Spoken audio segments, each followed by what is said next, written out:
বন্ধুরা আজকে তোমাদের সাথে কোনো রকম সেলাই না একটু অন্যরকম ভিডিও শেয়ার করছি। পুরো ভিডিওটা দেখতে থাকবে, আশা করছি ভালো লাগবে। এখন বাজে সকাল 10টা। আমি অলরেডি বাড়ি থেকে বেরিয়ে টোটো করে পার হয়ে তারপরে ট্রেনে করে এসে বালি হল্ডে এসে আমি এখন বাসে করে যাচ্ছি। দেখতেই পাচ্ছ এই ব্রিজটা, আশা করি চিনতে পারছো, আর আমি কোথায় যাচ্ছি সেটাও আশা করি বুঝতে পারছো। দেখো আমি গঙ্গার ওপর দিয়ে বাসে করে চলে গেলাম। আর বাড়ি থেকে বেরোনোর সময় এত বৃষ্টি, তো ভেবেছিলাম আজকে আমি বেরোতেই পারবো না।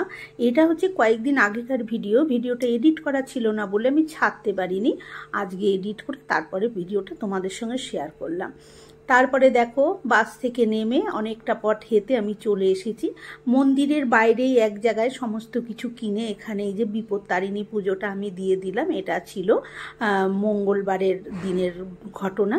মঙ্গলবার দিন আমি দক্ষিণেশ্বরে গিয়েছিলাম পুজো দিতে। সেখানে বিপত্তারিণী পুজোটা বাইরেই হয়, এখন আর মন্দিরের ভেতরে কোনো জায়গায় দিতে দেয় না।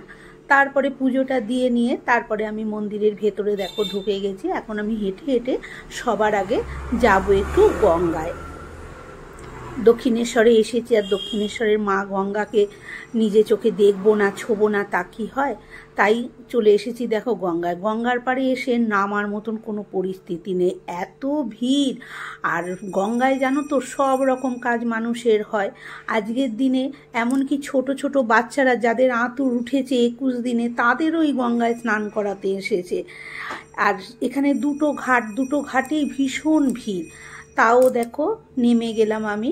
নেমে গিয়ে মাকে একটু দেখবো, মা গঙ্গাকে একটু স্পর্শ করব, তবে না নিজের আত্মাটা শান্তি হয় বলো। নামার কোনো জায়গাই পাচ্ছি না। এদিকে তোমরা তো জানো আমার পায়ে ব্যথা, হাঁটুতে অর্থারাইটিস আছে। আমি তো অত নামতে চলতেও সেরমভাবে পারি না। যাই হোক, আর ওই ওপরে দাঁড়িয়ে দাঁড়িয়ে খালি জ্ঞান দেবে।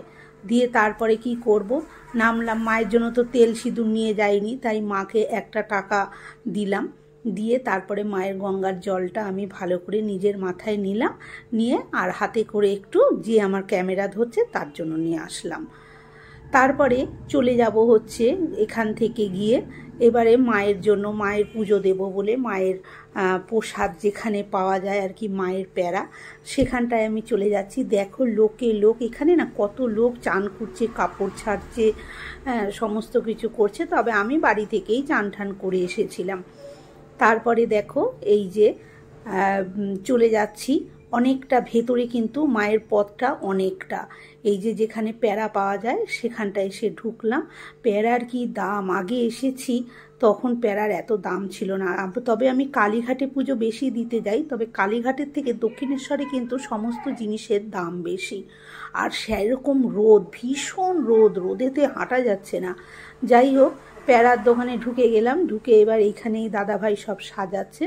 সবচেয়ে নিচে হচ্ছে 101 টাকা, সেটাই আমি নিয়ে নিলাম, কেননা নিয়ে যাওয়াও খুব সমস্যা। তারপরে আমি এই যে দেখো পুজো দিতে যাচ্ছি। পুজো দিতে ভেতরটা তো দেখানো যাবে না, কারণ ক্যামেরা বলো ফোন বলো কিছুই ভেতরে অ্যালাউ নেই। তারপরে আমি পুজোটা দিয়ে কিন্তু চলে এসেছি। এইবারে এই একটা জায়গায় একটু বসেছি, বসে একটু প্রসাদটা মুখে দিয়ে একটু জল খাবো। এখন বেজে গেছে প্রায় 1:30। 2টোর সময় মন্দির বন্ধ হয়ে যায়, ওই জন্য তাড়াহুড়া করে পুজোটা আগে দিয়ে নিয়েছি। একটু প্রসাদ মুখে দিয়ে এবার খাবারের দিকে গেলাম। ওখানে নিরামিষ হোটেল আছে, সেখানে এরম ঢুকে গেলাম, এসি হোটেল। বসে যেন একটু শান্তি পেলাম। আর কি খেলাম দেখো। আজকের মতন এই পর্যন্ত। কেমন লাগলো কমেন্ট করে অবশ্যই জানিও। ধন্যবাদ।